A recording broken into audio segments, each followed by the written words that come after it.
دیکھیں اہل سنت اور اہل تشیع دونوں اس بات کے اوپر متفق ہے کہ قرب قیامت سے پہلے پوری دنیا کے اوپر مسلمانوں کی حکومت قائم ہونی ہے انشاءاللہ تعالی.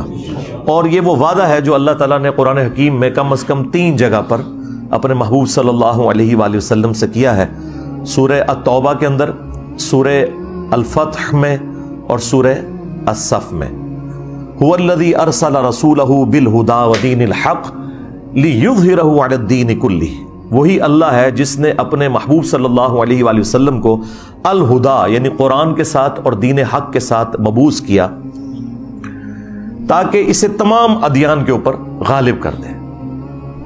وَلَوْ كَرِهَ الْمُشْرِكُونَ، خواہ مشرک اس کا برا ہی مان جائیں، اللہ تعالیٰ نے اس دین کو غالب کرنا ہے تمام ادیان کے اوپر. یہ اللہ تعالیٰ کا وعدہ ہے. مسند احمد میں حدیث ہے کہ اللہ کے محبوب صلی اللہ علیہ وآلہ وسلم نے فرمایا کہ قیامت اس وقت تک قائم نہیں ہوگی جب تک دنیا کے ہر گھر میں میرا پیغام نہ پہنچ جائے اور لوگ چاہتے ہوئے یا نہ چاہتے ہوئے اس دعوت کو قبول نہ کر لیں.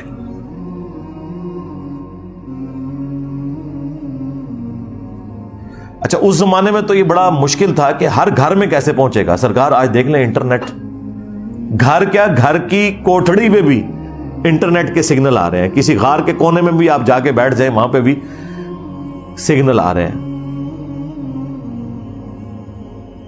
تو یہ دعوت تو پہنچ چکی ہے اور لوگ قبول کریں گے اسے انشاءاللہ تعالی. یہ وعدہ ہے کہ یہ والا معاملہ ہو کر رہنا ہے. اور پھر اسی کو سپورٹیو ایک اور حدیث ہے مسند احمد کے اندر جو مشکات میں بھی موجود ہے. اللہ کے محبوب صلی اللہ علیہ وآلہ وسلم نے اس امت میں جو 5 بڑے بڑے ادوار ہیں ان کا ذکر کیا، اور آپ صلی اللہ علیہ وآلہ وسلم کے رازدار حذیفہ ابن یمان اس حدیث کو روایت کرتے ہیں کہ اللہ کے محبوب صلی اللہ علیہ وآلہ وسلم نے فرمایا کہ اللہ تعالیٰ جب تک چاہے گا تم میں نبوت رہے گی یعنی میرا وجود باقی رہے گا، پھر اللہ تعالیٰ مجھے اٹھا لے گا اور پھر میری وفات کے بعد خلافت علی منہاج النبوہ قائم ہو جائے گی، اور وہ بھی جب تک اللہ چاہے گا وہ رہے گی. وہ 30 سال ہے، وہ انشاءاللہ میں بعد میں حدیث بتاتا ہوں. پھر اللہ تعالیٰ جب چاہے گا اسے بھی اٹھا لے گا.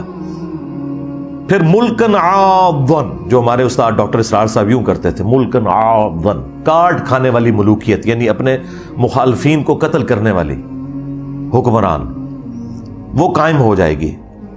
اور پھر جب تک اللہ چاہے گا وہ بھی مسلط رہے گی امت کے اوپر، پھر اللہ تعالیٰ اسے بھی اٹھا لے گا.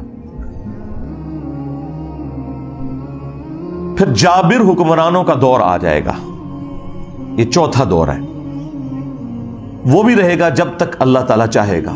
اور پھر اس کے بعد دوبارہ سے خلافت علی منہاج النبوہ قائم ہو جائے گی انشاءاللہ تعالی.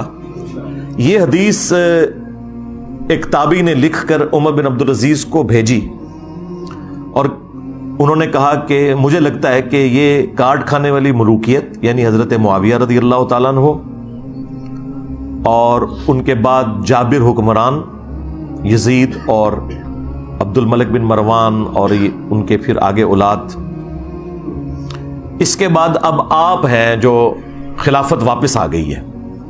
تو عمر بن عبدالعزیز رحمہ اللہ اس تعبیر سے بڑے خوش ہوئے. بعض لوگوں نے یہ تعبیر بھی کی ہے اس روایت کی، لیکن یہ تعبیر جو ہے وہ درست نہیں ہے. بیسیکلی یہ اوورآل پوری امت کا ذکر ہو رہا ہے، اور پوری امت لیول کے اوپر جو خلافت علی منہاج النبوہ ہے وہ عمر بن عبدالعزیز کے دور میں نہیں آئی ہے، نہ خلفائے راشدین کے دور میں آئی ہے. وہ قرب قیامت میں ہی آنی ہے جب پوری دنیا کے اوپر مسلمانوں کا غلبہ ہوگا. آج تک امت میں یہ وقت نہیں آیا کہ پوری دنیا پہ مسلمانوں کا غلبہ ہو. تو اس سے مراد یہ 5واں جو دور ہے وہ امام محمد مہدی رضی اللہ تعالیٰ عنہ علیہ السلام کا دور خلافت ہے انشاءاللہ تعالی. ہم نہ دیکھ سکے، ہماری آنے والی نسلیں انشاءاللہ ضرور اسے دیکھیں گی. اور امام مہدی کے لیے میں نے آپ کو پہلے بھی بتایا کہ یہ ضروری ہے کہ ان کے آنے سے پہلے فرقے ختم ہو جائیں. ادروائز سنیوں میں آ گئے تو شیعہ نے نہیں ماننا، شیعہ میں آ گئے تو سنیوں نے نہیں ماننا. یہ ذہن میں رکھیے گا. تو پہلے تو لوگوں کو سمجھ نہیں آتی تھی کہ یہ کیسے ہوگا کہ اتنی بڑی فرقہ واریت کی دراڑ ختم ہو. لیکن دیکھیں اللہ تعالیٰ نے ہمارے اس چھوٹے سے پلیٹ فارم کی برکت سے ہماری زندگی میں ہمیں ان 12 سالوں میں وہ کچھ دکھایا کہ 1200 سال کی جو گمراہی تھی فرقہ واریت کی، اللہ تعالیٰ نے اسے کیسے ختم کیا۔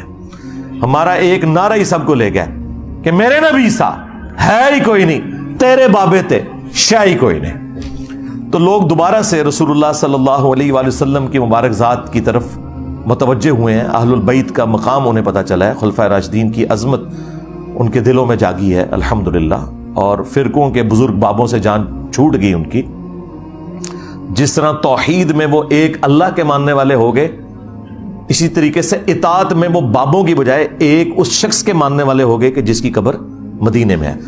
صلو علی محمد و آل محمد، اللہم صلی علی محمد و علی آل محمد۔ تو یہ بہت بڑی چیز ہے جو اللہ تعالیٰ نے ہمیں اپنی زندگی میں دکھائی ہے۔ تو یہ 5 ادوار ہے، یعنی نبی الاسلام کا مبارک دور، پھر خلفائے راشدین کا دور، اس کے بعد کاٹ کھانے والی ملوکیت، اور پھر اس کے بعد جابر حکمران، اور پھر اینڈ پہ خلافت علی منہاج النبوہ۔